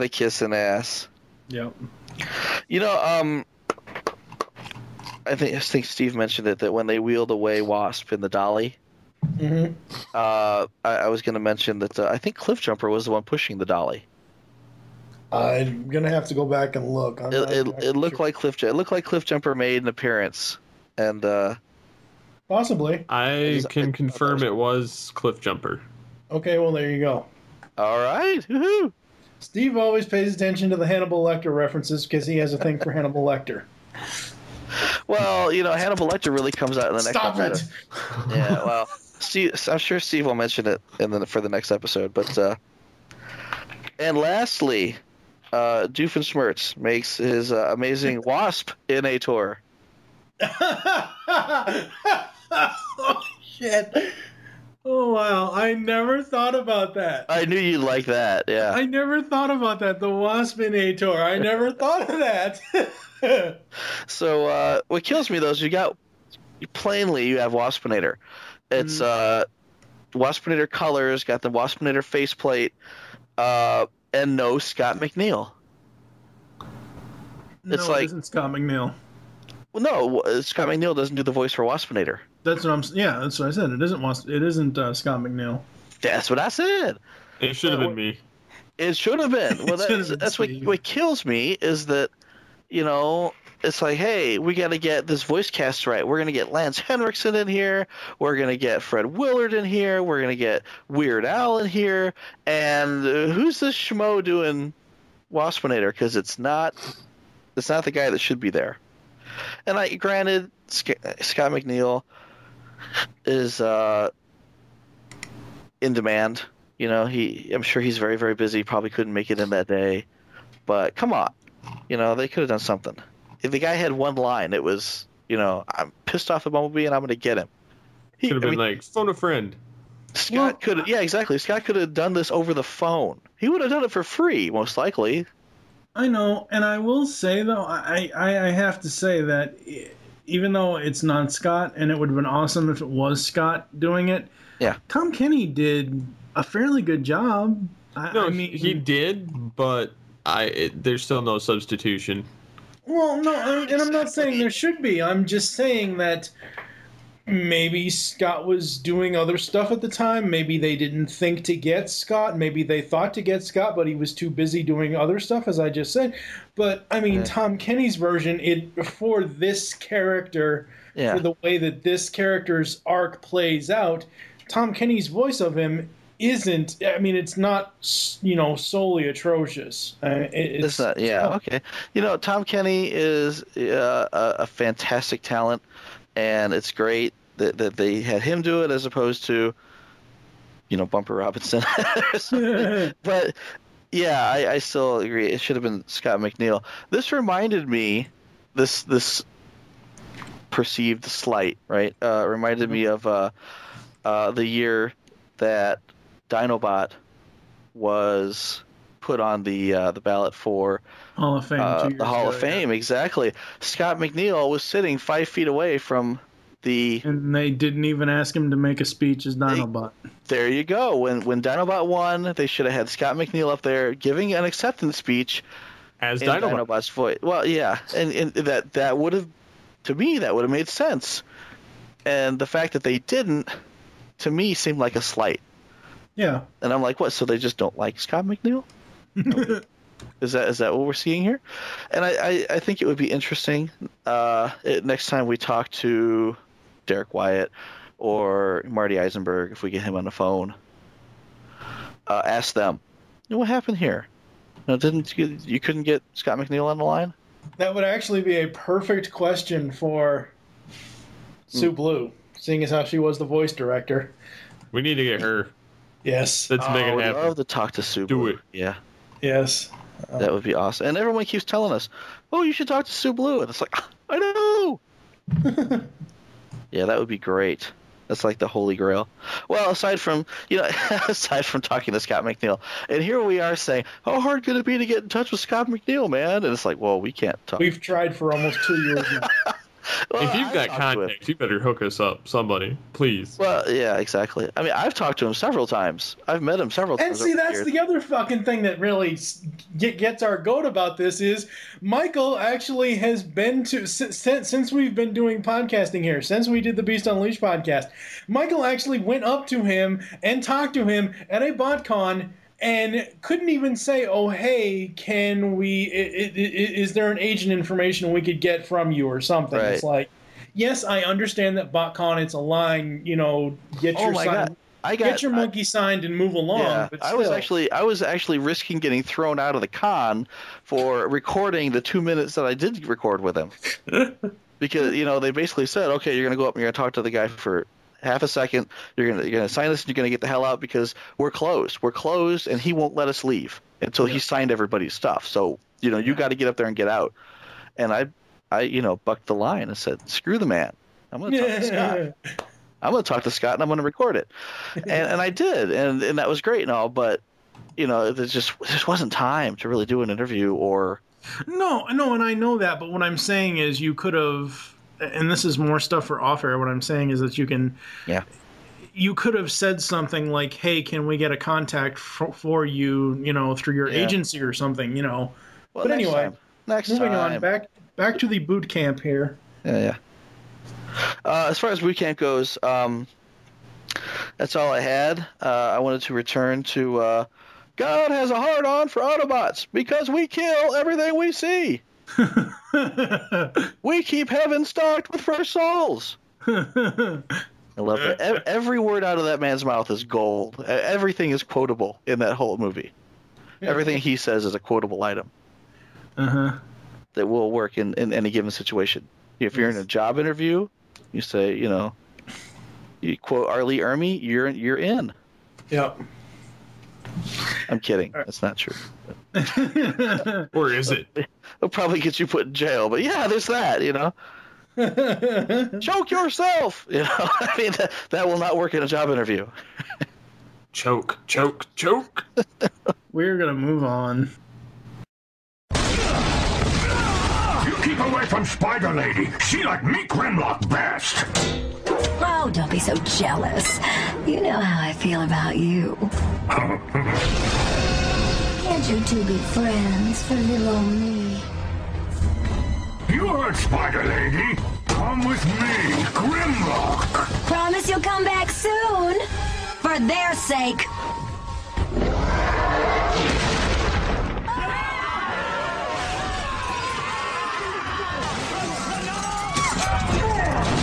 You see puny humans run! Dinobots roar! We're not here to scare people. We're here to get Meltdown's genetic modifier. Maybe you'd be less conspicuous in robot mode. Okay, but me Grimlock's still taller than you. That's why Spider Lady like me Grimlock best. Don't you see? She's just using us. Grimlock, as soon as she gets that genetic modifier, she'll drop us like a used engine block. Autobot bad! Me Grimlock, go alone!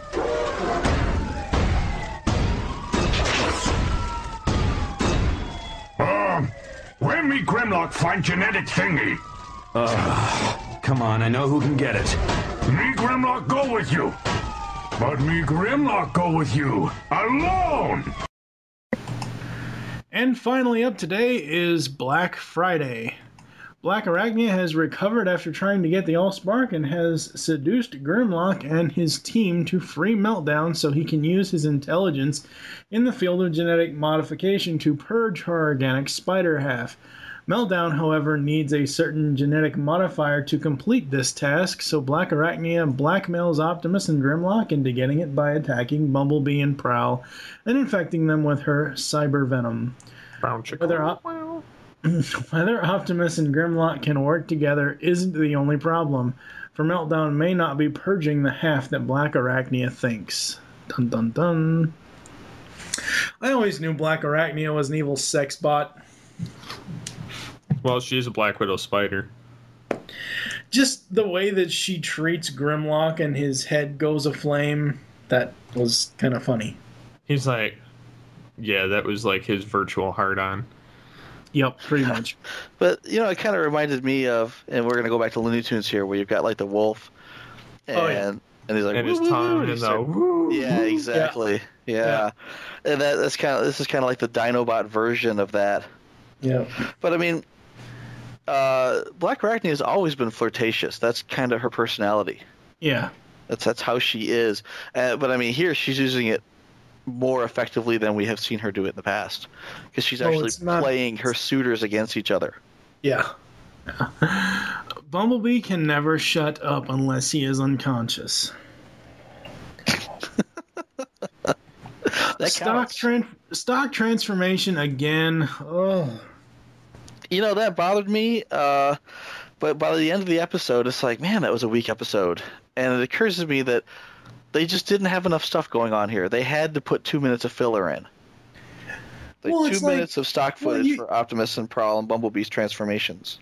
Well, it's like you said earlier, like, oh my god, not earlier today, but in an earlier episode, I think it was you or somebody, it was either you or Kevin, that doesn't like the auto transform up down thing. Okay. When they transform and it's not stock, you know what I mean? No, I don't mind that as long as it's not like a tornado. Oh, well, yeah. That would have been so much easier and faster for them to get where they were supposed to go, rather than go through the stock animation footage of, hey, here's how to transform your toys, kids, that you've seen all of season 1 and now a majority of season 2. Yeah, well, like I said, I don't think it was a situation where they wrote it into the script. I think they got done with the episode and said, wow, we just didn't have enough story. We have to put 2 minutes of filler in there. Yeah. Blah blah blah. Black Arachnia is still whistling the same old tune. She wants to be purge her organic half. Best part of this episode: the Optimus Grimlock team up. Oh, yeah. I guess David K. loves talking to himself. And the episode audio for Black Friday is basically the Optimus Grimlock team up. I couldn't resist because it's just so hilarious. See, next we'll see a buddy cop spinoff with Optimus and Grimlock. The mutants are back. Oh, geez. I hate those. I hate Meltdown's mutants. The Pretenders? I don't know what they're supposed to be. His mutant lawyer and mutant accountant or whatever the fuck they are. Yeah, they're pretenders. It's was it Cloudburst and Submarauder? I don't even know. You can look it up. But the pretenders I thought were eaten by the Dinobots at the end of Survival of the Fittest. Well, I guess they weren't. Well, that's what I thought. I guess they weren't. But at the end of Survival of the Fittest, and I brought this up in the last for the podcast for that episode, but I'll rehash it here quickly. At the end, they're taking Prometheus Black away from the island, but you don't see what happens. You don't see the pretenders, and you don't see what's the Crusher's name? Saul or something. I forget his. Colossus Rhodes? Yeah, you don't see Colossus Rhodes. Yeah. So it's like, did the Dinobots eat them? Because the last thing you see is the Dinobots advancing on them, like, we're going to eat you. Yeah. And it's like, I think the Dinobots ate them. Because they're not on the boat. Where'd they go? Well, here they say, oh, well, clearly they must have gone into hiding and waited on the island for Prometheus Black to come back. But then that leads right back into what happened to Colossus Rhodes. Yeah. Maybe he got eaten. He doesn't show up anymore. Somebody call Ty Pennington because it's time for your extreme makeover. Oh, dear. Ooh. Oh, that was awful. Ooh. Bad No, joke. I'm Ooh. melting away. What a world. What a world. You mean Wizard of Oz? Numbnuts? No, that was the line, extreme makeover. Yeah. It's time for your extreme makeover. Yeah. And then I immediately went into after Steve started, because I said somebody called Ty Pennington. As soon as I said that, Steve was like, "Boo!" I was like, "Okay, let's move on to the next line." My next note is, "No, I'm melting away. What a world! What a world!" Oh, because Meltdown gets melted down by his genetic modifier. Yeah, that was. Then at the very end of the episode, that should be like one of his powers. Stupid. Yeah. And then at the very end of the episode, which is so fucking stupid, they show his face again where supposedly he's not melted away. Because they show his eyes coming back to life. And I'm like, seriously? Can't you people make up your damn minds? He's actually one of the cooler of the human villains, so they don't want to kill him off all. He's like neon green and black Kool-Aid, whatever flavor that would be.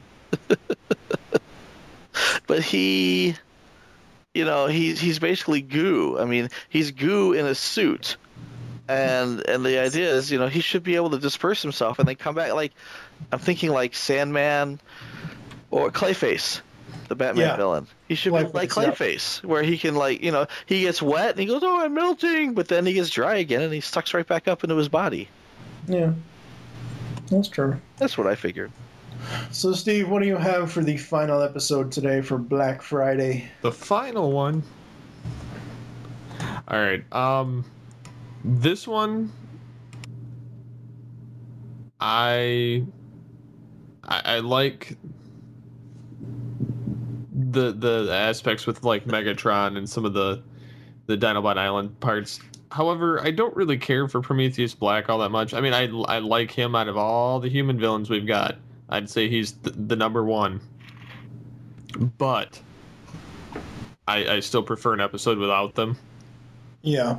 But yeah, I do kind of agree that it's kind of retarded that Prometheus Black can't kind of just go back into a one form type thing. It's not like any other show where there's a mutant. They can pretty much put themselves back together. They don't stay liquid goo. It's like ink from Batman Beyond. Yep. And which is probably where they took this from. But yeah, it's just kind of like blah. But it's not a bad episode. It could be worse. It could be SUV. Okay. So this is enjoyable compared to that. Wow. All right, Michael. Okay then. I really thought that Steve was going to pick up on this, but at the beginning, I basically saw Prometheus Black as Hannibal Lecter, because he's in his In the jail cell, He's in yeah. his glass bubble. And they're going into the jail to talk to him. Yep. You know, nobody flings Scunion on Sorry on the way out of prison, which was unfortunate. You know, it's like I can smell your feet. You know, one of those deals.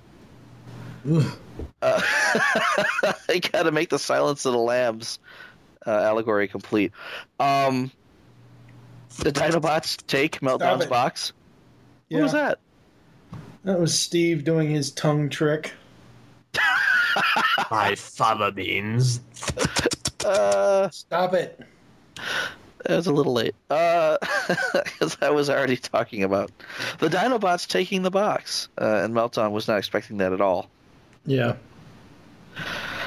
But the Dinobots then take the box, drop it down a cliff, and at the bottom of the cliff is Black Arachnia, who's back. And it makes me wonder if everyone gets a turn in controlling the Dinobots. It's like, okay, we put the Dinobots on this island so they'll be safe. And then Prometheus Black comes along and takes control of them. And then Black Arachnia comes along and takes control of them. Megatron was on that island for a little while. He probably took control of them. We didn't know. No, he didn't. We don't know that. Maybe he did. He didn't. And, you know, and honestly, at the end of the episode, they basically show Prometheus Black alive on the island still with the Dinobots. Yeah. So it's like, would we see Survival of the Fittest again in season 4? No. We don't. Well, let's hope not. We don't know. I don't know. Yeah. If a Black Arachnia, like she's just all, she's like using her sexuality as a weapon. She's like, my milkshake brings all the Dinobots to my yard. Because they're just dumb. I don't know how that song goes. I just know that this is the milkshake and the boys coming to the yard. I have no idea what you're talking about, so let's You don't know that song either. Okay, all right. Well, I know what you're talking about. I'm not Do going you to know sing that it, song? though. I I've heard don't know it that. enough times that I... You know what I'm talking about? Yes. I don't want to know. Let's just move on. Oh, someone's going to know. They're going to post a comment and say, I know. That was funny, damn it. Even though you don't know what you're talking about. Meltdown double crosses Black Arachnia because he wants to remove her mechanical half and use her spider side as a guinea pig. Yep. As a test for his nefarious. His transforming organic human whatever the hell, yeah. You know, a transforming organic would just be awful.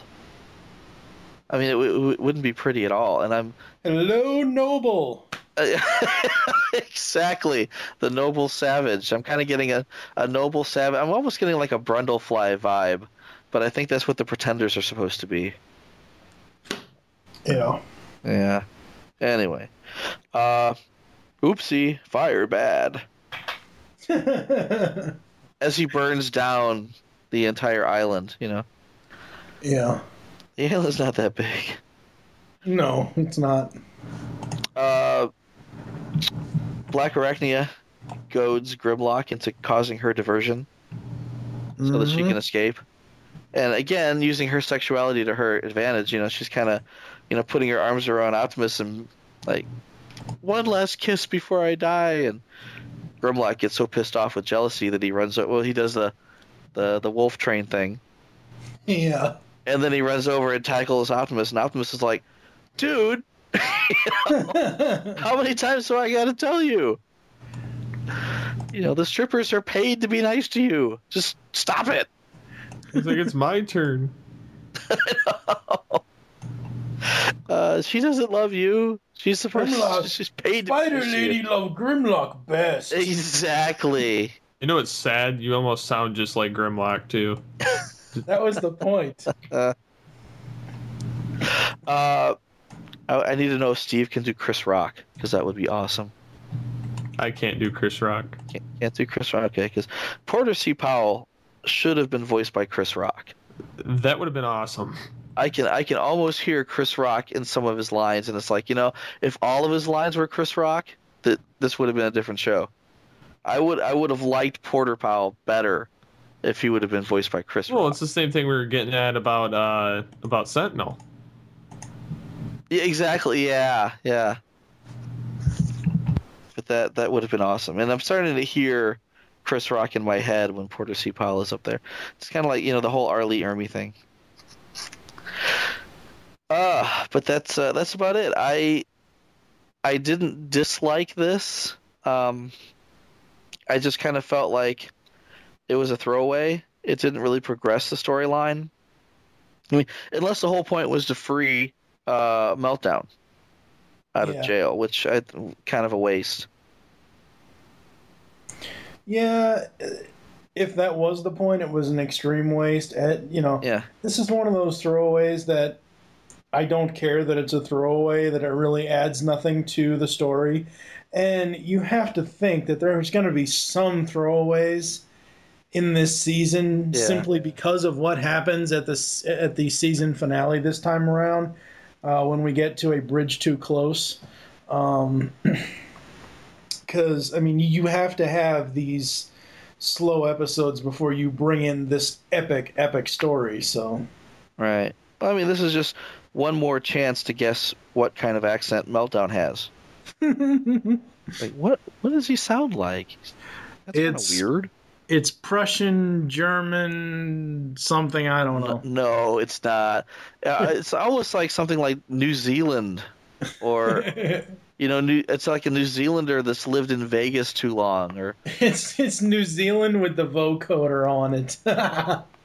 No, it's I don't know. It's just a weird voice. I don't know what it is exactly. But like halfway through the episode, I'm like, what does he sound like? That's really messed up. And it was the same thing when they introduced it. And Survival of the... He's been in 3 episodes already.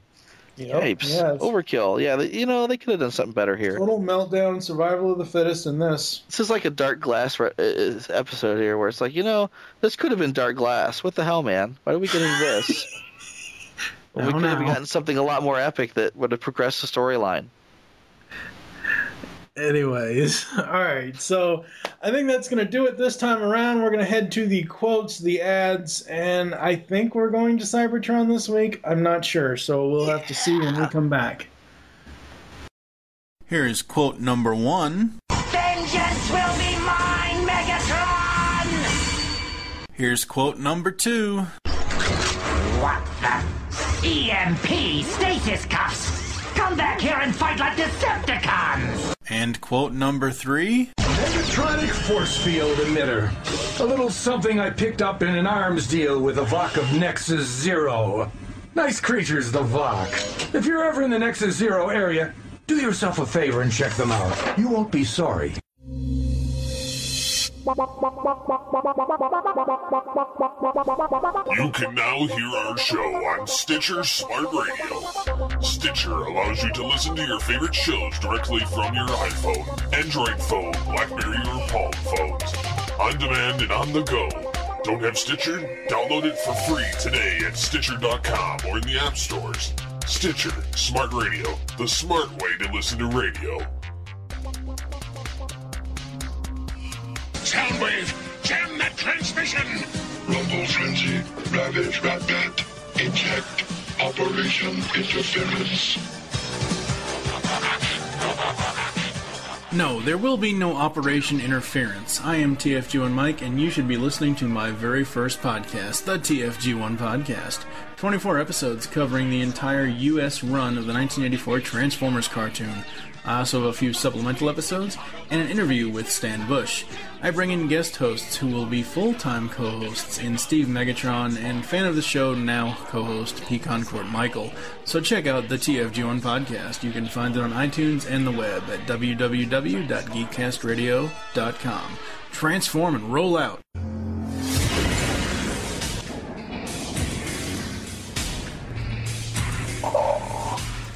Welcome to my throne room, Future Tales.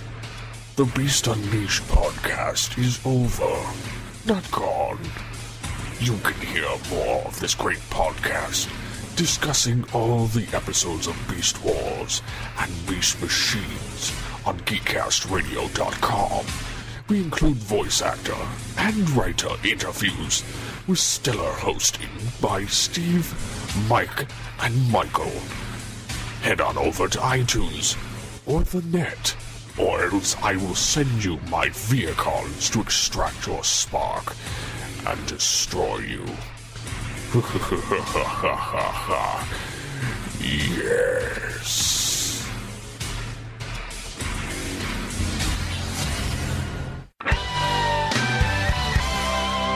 Stan Bush here, and I dare you to check out Radio Free Cybertron.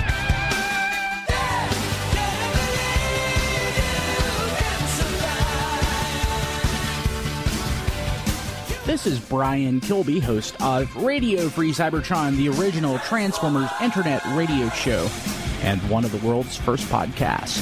First online in 1999. Yes, 1999. We've been doing this for a while. We are also the official podcast of tformers.com, and quite frankly, we're pretty awesome. So check us out, tfradio.net. This is Optimus Solo, your Cybertronian correspondent, giving you my thoughts on this week's episodes of Transformers Animated. First one up, episode 23, or the 7th one of the second season, is A Fistful of Energon, written by Andrew Robinson, who you might remember was also the writer of one of Season 1's best episodes, Thrill of the Hunt. This episode was actually very, very good. Again, another solid episode by Andrew Robinson. I love the whole bounty on Starscream plot line. I like that we had a lot of variety of people in this one. We had the Dinobots, we had Ultra Magnus, we had an Omega Supreme looking like character as far as the ship goes. We have Lockdown. Lockdown had a badass ship too, with the little uncloaking and cloaking, and it just looked really cool. I did think that there was going to be more than just one bounty hunter. I mean, we basically had Lockdown, and I guess you can consider Prowl a bounty hunter in this one, but it would have been cool if they would have used like a couple other new characters, just random Decepticons that were, throughout space that were bounty hunter types. That would have been cool. The Clone Seekers is cool, but the one problem I've always had with these guys, because I've seen little clips of these guys throughout the series on different things, is that I hate that because they're clones, they all have to have the same voice. I mean, I understand that's why they all have the same voice and kind of somewhat similar look and everything else. I mean, you have to do that if you're a clone, but the look's not so bad because we're used to Seekers looking the same. I just have a problem with the same voice being used for all of them, and I don't even really like the voice in the first place, so maybe that's one bad thing about it that bugs me, but whatever, I'll deal with it.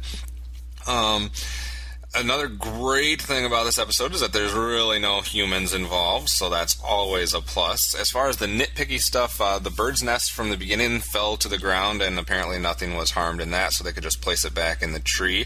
Yet another use for Sari's key, it's a foot fixer as well. That Power Ranger anime-esque power-up scene, I really don't like it, and they've used it a couple different times when Prowl puts on the mods and stuff.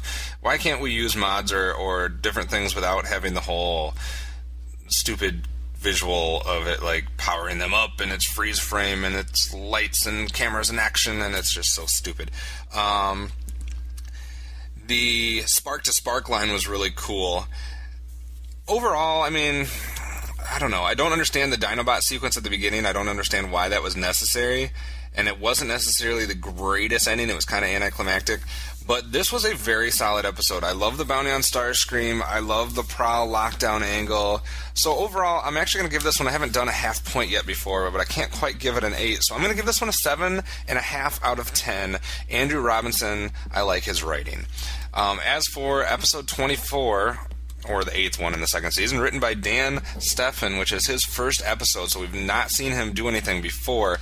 The SUV Society of Ultimate Villainy. Title makes this seem like it's going to be absolutely awful. I'm picturing a bunch of human villains that are all terrible, together at last in a completely used-before crime syndicate plotline. That's what the title gives me the feeling of. And within minutes of watching the episode, my fears have been confirmed. We have Nanosec, Angry Archer, Professor Princess, and the new one, Slow-Mo. The voices are decent with these guys, and they do a good job of playing off of each other. They're probably better in this group setting, but it's still terrible that we have all these human villains involved. And I finally realized why I don't like Nanosec. Nanosec, it's brain, like a moment of zen here. Nanosec is Mike. Nanosec is Mike. He came up with the acronym Name and All. SUV. Society of Ultimate Villainy. Boo. The Vok. I thought that was an interesting throw in there. The mention of the Vok, so that's cool. Swindle, I love. He's a cool robot mode. He's a cool car mode. Minus the inflated head. I could deal without the inflated head, but I really like Swindle. But this is just an example. They talk about him being a bounty hunter, so he easily could have been introduced in the previous episode when there's bounty hunters going after Starscream, just like a little cameo in that episode, and then have this episode that focuses more on him. That would have been a better way to do that. So Slow-Mo should be dead because she falls through a floor to her death at one point in this episode, but apparently she comes right back from that. So maybe she was able to slow-mo herself so she didn't crash into the floor there. And did I just really see Professor Princess sit on Nanosec's face? Ew. Yeah, this episode was bad. 4 out of 10. Let's move on. Episode 25, number 9 in the second season, Auto Boot Camp, written by Michael Ryan. This reminds me of some of the titles of G1 episodes where you just knew it was going to be bad, like Auto Bop. Michael Ryan's written 3 episodes, Home is Where the Spark Is, and The Two Headmasters. I haven't given a single one of his episodes a score above a 5 yet, so I'm not really looking forward to this episode. We have the introduction of Waspinator, terrible Waspinator voice, both before and after, both at the beginning of the episode and at the end of the episode. Neither voice I liked for Waspinator. I'm still confused as to why they keep bringing Beast Wars characters in. I love that they bring Beast Wars characters in as far as they're badass characters, and I love the Beast Wars characters, but it makes no sense to have Beast Wars characters in this universe. I know they're just trying to, pay homage to all the different generations of fans and appeal to everybody, but it makes no sense to have these characters here. It was pretty obvious that the double crosser was not Waspinator. It was very obvious that it was Longarm the entire time, as it was obvious that Longarm was Shockwave. That was not a shock at all at the end. His voice sounded like Shockwave at the beginning. They did a terrible job of making that non-obvious, I guess, is the best way to see it. I do like the flashbacks as far as I'm a fan of flashbacks in general. The whole boot camp thing with Sentinel Minor as a drill sergeant, Longarm, Ironhide as recruits with Waspinator, Bumblebee, and Bulkhead. It was kind of lame. Number one, it's lame because it made it seem like that's where they got their names. What were they called before that then? Number two, it was lame because of the whole drop and give me 20 transform-ups or constantly making the Transformers do what they're calling transform-ups, which is just transforming back and forth in like a push-up fashion. What the fuck? I did like the little cliff jumper sighting. That was a positive. I don't know. It wasn't a terrible episode. I like the whole Longarm Shockwave angle, even though it was obvious. So I'm not going to give this as bad of a score as I thought I was going to at the beginning. But I'm still not giving Michael Ryan anything above a 5. So this one gets a 4 out of 10, just like the last episode. Couple doozies here. I was so excited after the first episode of Fistful of Energon, but it's gone downhill from there. Let's see how we finish out this week with Black Friday, written by Rich Fogel, episode 26. Black Friday makes me seem like we're going to do an episode here about shopping before Thanksgiving. Fogel is all over the map. He's had one bad, one medium, one good episode. He did Lost and Found, Elite Guard, and the first Total Meltdown, and what would you know that this one is also a Meltdown episode. I don't mind Meltdown. He's probably one of the best villains we've seen as far as the human-esque villains. He does sound at times in this episode a little like Sea Spray or Merman, but I have no problem with that. It was kind of fun to listen to. Overall, this was a decent episode. The Black Arachnia trying to get rid of her organic, the Meltdown trying to make her completely robotic, the whole extreme makeover, even though they didn't have to use that line, was a decent thing. And the whole Dinobots angle, I guess, works. It seems like they just want to throw the Dinobots in wherever, even though sometimes it's not necessary, but I'll get past that. My biggest complaint on this one, the biggest what the fuck moment, was every time fire came out of Grimlock's head. That was absolutely stupid. And for that, I'm not going to give this episode quite as high a mark as I would. I'll give it a 5 out of 10. So we have a 4, a 4, a 5, and a 7.5. I'm still waiting for this series to get good and be consistent. It has its moments, but it also has a lot of shit so far. So that does it for this week's Cybertronian Correspondence. I'll see you next time. Whoa, that sounds crazy! Even to me! Crazy! Even to me! Crazy! Yes, thank you, Kevin, for that insightful clip. I guess we're just going to agree with you this week. Thank you for joining us here on Transformation Animation Podcast. There are several ways to get in contact with us to leave feedback for the show. Visit the website, geekcasterradio.com. Leave the show's feedback in iTunes. Please do this. No new iTunes this week. Follow us on Twitter. The show name there is TFA Podcast. Mine is TFG1 Mike. Steve, what is your Twitter? SCP-21. And Michael? I forgot it. Oh, wait. It's Pecan CT Michael. You forget your own fucking Twitter name. What I the- completely drew a blank. I'm like, it's Pecan CT Michael. Become a fan on Facebook. Go to facebook.com/Geekcast or Radio Network. We are now up to 271 fans. Thank you to everybody. Woohoo! Call the voicemail line. Tell us the show you're leaving the message for and your name. 502-526-5821. We hope you enjoyed this episode of Transformation Animation Podcast and wish you'll join us next time when we'll be reviewing the final 3 episodes from Transformers Animated Season 2. Those being Sorry No One's Home, where apparently Kevin McAllister makes an appearance, and a Bridge Too Close 2-parter. For now, I am TFG1 Michael with Michael Wilson. Steve Megatron Phillips. We'll tap you again next week. All right, I'm going to get myself some more A&W cream soda. That's what she said. Tasty, tasty. Curse you, Megatron! What does it take to destroy you? Oh well, plenty more where they came from.